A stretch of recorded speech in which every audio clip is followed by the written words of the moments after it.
Ayan, ito ay magiging warning para sa mga influencer wannabe. I don't... Bye! Good morning, friends. Tignan nyo naman ang ginawa ng aking asawa. 'Di ba? Niregaluhan niya ako ng coffee maker nung anniversary namin, tas Mother's Day, 2-in-1 gift. Tapos ngayon, nag 3D print siya ng pods organizer. O, diba? Ang dami niyang alam. Ang ganda. Ang ganda ng pagka-print. O, very smooth. At ang ganda rin naman. Hindi nga lang match, no? Dapat pula. Ang ungrateful eh, no? Dapat pula. Para perfect. Bakit itim? Charing lang. Maganda naman. Kinilig na naman ako sa aking asawa. Napaka-sweet naman.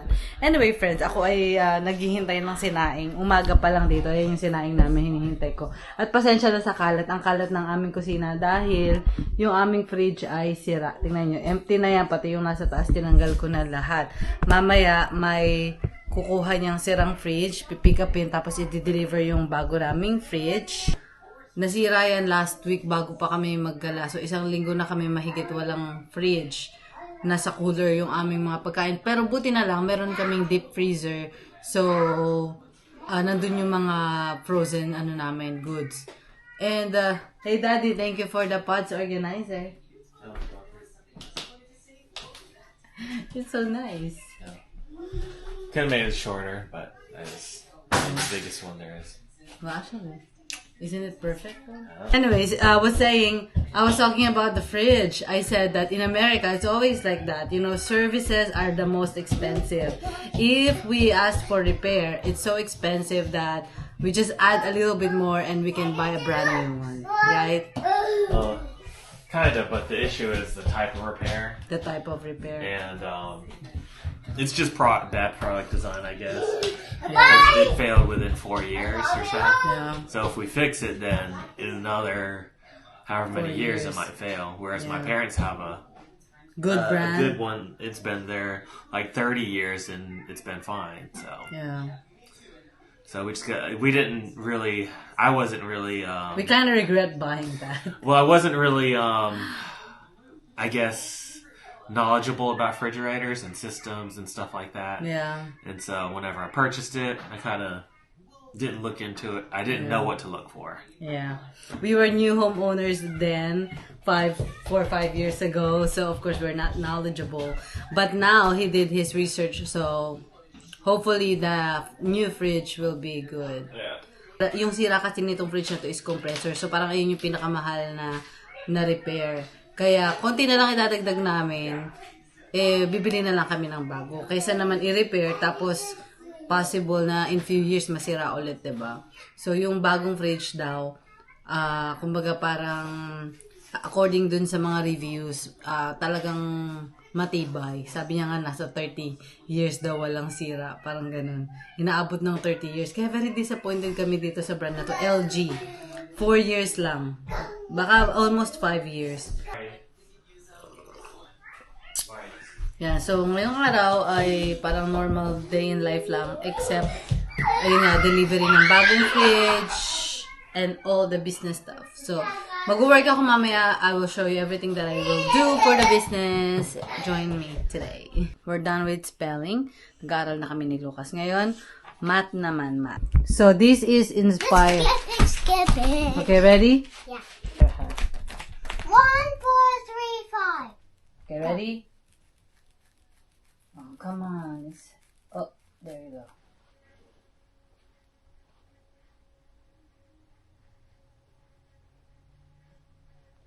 A and D, B and C. A and D, B and C. Are you I sure? kind of saw it's. Oh. A and D only. There's only one answer.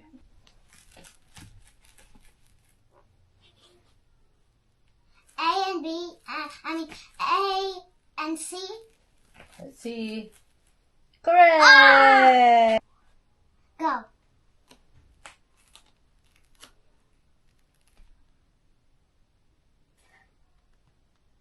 B and C.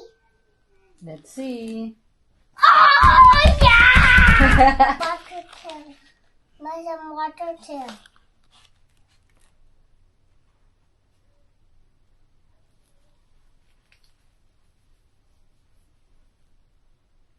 easy.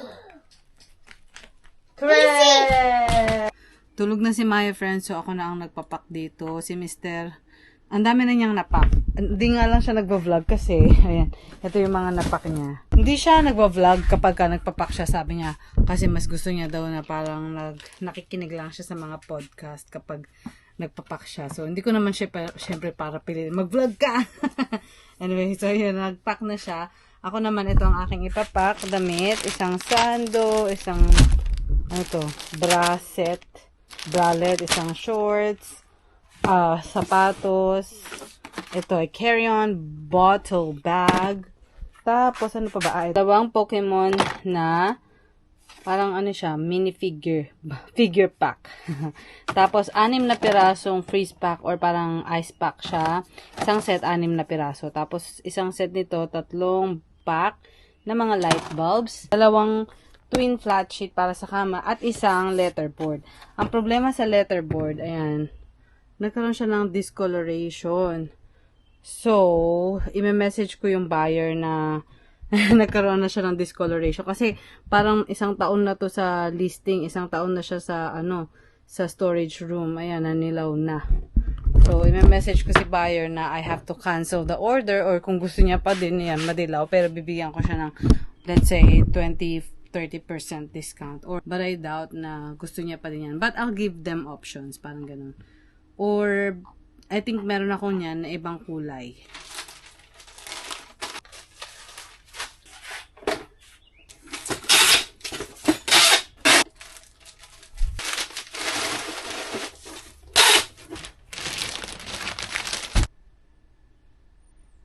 Oh, meron pa pala akong malaking order sa Mercari. 8 piraso ng Olay na product. Ito, nandito.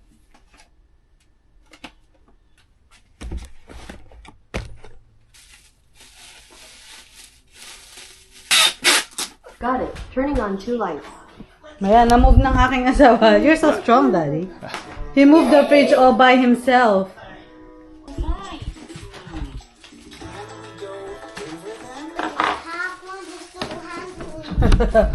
Grabe. Tinatanggal ng asawa ko yung pinto namin kasi hindi daw talaga kakasya yung ref. Kahit tanggalin niya nga, hindi pa din siya sure. So, ayan. Nung binili namin tong ref na to, dun dinaan sa back door namin. Ganun din, tinanggal din yung pinto. So, sabi niya, mas madali daw ipasok kung dito sa front door. Kaya yan. Pero, same nga, tatanggalin din yung pinto para lang maipasok yung ref. What's gonna happen second? That's all second. Oh, no, we don't have door anymore.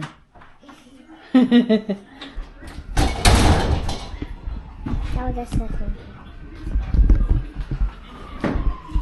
Oh, yeah. Oh, my God. I wonder how long it's gonna be.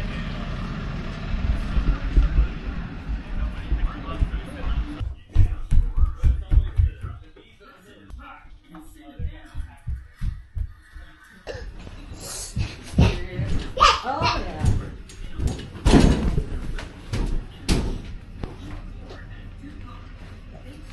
The fan.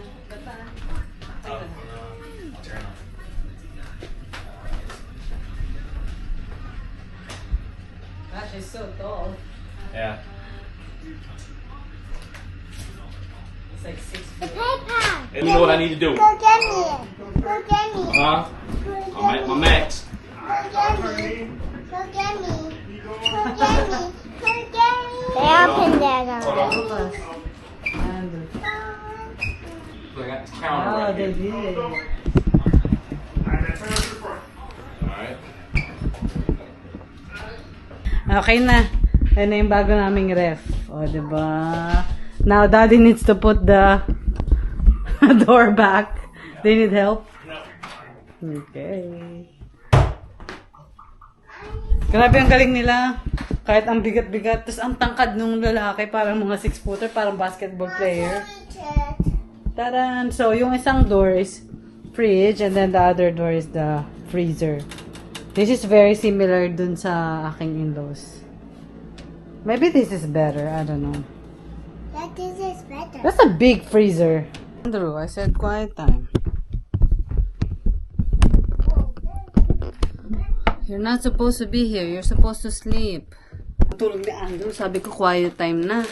Quiet time. So, para makapag-work ako, tulog si Maya. Anyway, mag-work na ako. Hindi ako maghihintay na matulog si Andrew kasi si Maya ay tulog na. So, hindi natin alam kung gaano katagal ang magiging tulog ni Maya. Kaya, ngayon pa lang ay kailangan ko nang mag-work. Kung gusto kong may matrabaho ngayong araw. Ito palang mga tatrabahuhin ko ay mga nabili ko sa Bean Store. Naipakita ko to sa inyo nung nakaraan sa last vlog ko. Ayan. Ito siya, diba? So, ililist natin siya, pipicturean. Pero, ipapack ko muna yung mga kasama na ganito para madali siyang ilagay sa storage room. Naka-organize na siya, ganyan. So, ipaplastic ko muna. Kanina nga pala, muntik akong ma-scam.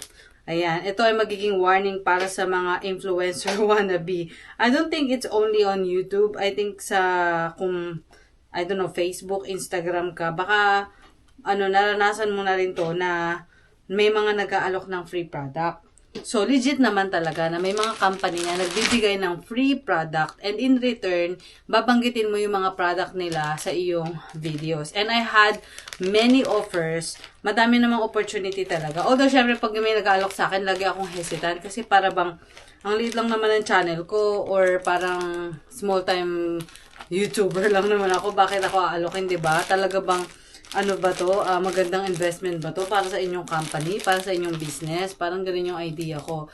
Pero, minsan, parang wala namang mawawala. Sige, try natin, kausapin natin to. Hanggang sa, yun nga, nalaman ko, legit naman, may mga talagang company na ganun talaga. Nagbibigay ng product for a shout out, ganyan. Like, naka-receive na ako ng product, yung laruan ni Andrew na tractor, mga label printer, mga boxes, para sa aking business, ganyan.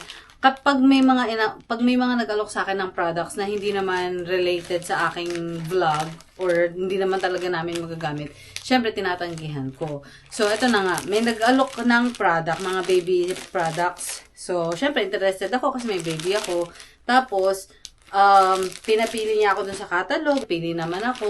Tapos nung pagkapili ko, sabi niya, syempre kukunin yung address ko. And usually, kaya din ako comfortable na makipag-usap sa kanila is dahil meron akong PO box. So, hindi ko talaga binibigay yung aming real address. Binigay ko si PO box ko, address, and then, hiningi niya yung phone number. Usually, hindi naman nang hingi ng phone number. Pero, eto, nang hingi ng phone number. So, parang hindi ako nag-isip. Medyo kasyungaan ko din talaga to. Hindi ako nag-isip. Binigay ko both address, PO Box address, and then yung phone number ko. And then, parang within 30 minutes na binigay ko yung, lalagyan ko siya ng karton. Okay, So, within 30 minutes, siguro, na nag-email ako nag-reply ako ng phone number and address, tumawag itong company na ito. Sabi, parang, I just want to confirm your address and the product that you like, ganyan pa siya. And I also want to confirm that you know that this is what you have to mention in the video. Parang, dapat daw i-mention ko na good quality yung products, eklabu, ganyan siya. Di parang kapanipaniwala naman, And then, ako na, yeah. And then sabi niya, okay, I just need one more thing. Can you send me the 6-digit code that I'll be sending to your phone right now? And then, siya? Sabi ko ng code. Tapos, may na-receive akong text message, tapos 6-digit code. Number, 6-digit number, which is Google code. Alam ko na yun. Kasi that is how they will try to parang get in or para ma-hack ang iyong Gmail, ang iyong account, ang aking Google account. So parang nadura ko na siya. Oh my God. I said, why do you need this? What are you trying to get into my account? Ganyan. Pagkasabi ko na ganun, pinatay nila, naghangap sila. So feeling ko, alam nila na alam ko. Pero ang galing nilang makipag-usap. Yung parang nililibang kanila na i-chika yung, we're excited to share to you this product, ganyan. We will make sure we will expedite this with you so we can make a video, blah, blah, blah. Ang dami nilang daldal. As in, malilibang ka talaga na within those conversations na parang ina-etchos ka nila, hihingi nila yung code. So, kung medyo nalibang ka, baka ibigay mo na lang basta, 'di ba? Buti, familiar nga din ako dun sa code, sa Google Code na, is, yun pagka nagtatry kang, pagka nagpo-forget password ako, yun yung ginagawa ng scammer, forget password, tapos itatry nilang i-retrieve yung iyong Gmail account, and then, pag nakuha nila yung code na tinext sa'yo, kasi naka-connect yung Gmail account sa phone number. So, pag nakalimutan mo, bibigyan ka ng code, tapos isi-send sa text sa'yo ng Google, tapos, you know the process para ma-retrieve mo yung sarili mong account. So, ayun ang ginagawa nila. And, now, kapag may Gmail, pag na-hack na nila yung Gmail or email account mo, isusunod na nila dyan yung mga bank na connected rin sa iyong email account. And, I think that's what they will do. Ngayon, syempre, pagka tuloy may mga ganyang mag-o-offer ulit sa akin, baka magkaroon na ako ng trust issues ba, na baka scammer ka lang, baka wala ka naman talagang ibibigay sa akin na product. Nakakaloka. So, ito ay babala sa mga influencer wannabe na kagaya ko. Lalo na kapag mga unang offer, may excite ka Ako kasi nung mga first time, siguro nung nag 10,000 ako na subscriber, yan, dyan na nag-start na may mga mag-alok sa akin ng product. So, syempre, bilang baguhan sa mga ganyang, parang, feel mo naman, influencer, meron akong free product, sponsor daw, ganyan-ganyan. May marami ding scammer na tinitake advantage nila yung mga ganyan. So, let's be careful po. Ayun na tayo. Masabi lang.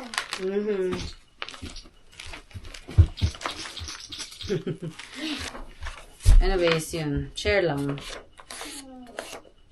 Naisip ko nga tuloy bigla. Paano kung wala pala kaming business? Kaya lang naman kasi kami may PO box. Is dahil meron kaming business. Yung business talaga, yung PO box is para talaga sa business. So, kung wala kaming PO box, will I give them my address?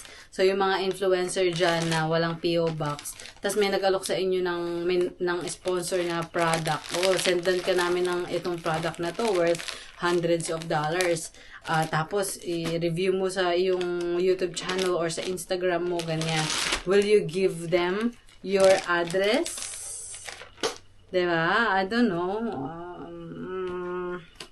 Better not. Anyway, kinakat ko nga pala yung label, friends. Tingnan nyo. Nakita nyo to. Kasi, nakalagay yung MSRP sa baba. Tapos nakalagay yung marker 2. Malalaman ng buyer kung magkano ko binili yung product. $2 lang pala to. Bakit nabili ko to sa eBay ng $20? Tapos nakalagay $2. Diba? So, tanggalin ko. Yan. Kinat ko na lang siya. Ayoko tanggalin totally kasi parang brand new siya. Brand new siya na ayokong ilalabel ko siya as brand new with tag. Kasi pag wala ng tag, bumababa yung value. Ako, parang naririnig ko na si Maya. Wala pa ako masyado natatapos. Gusto ko lang naman to i-bag. Umiyak na. Bababa na ako. Alright, siguro ikat ko na ang vlog. Salamat po sa panonood. Till the next video. Bye! Bukas ko na to tatapusin.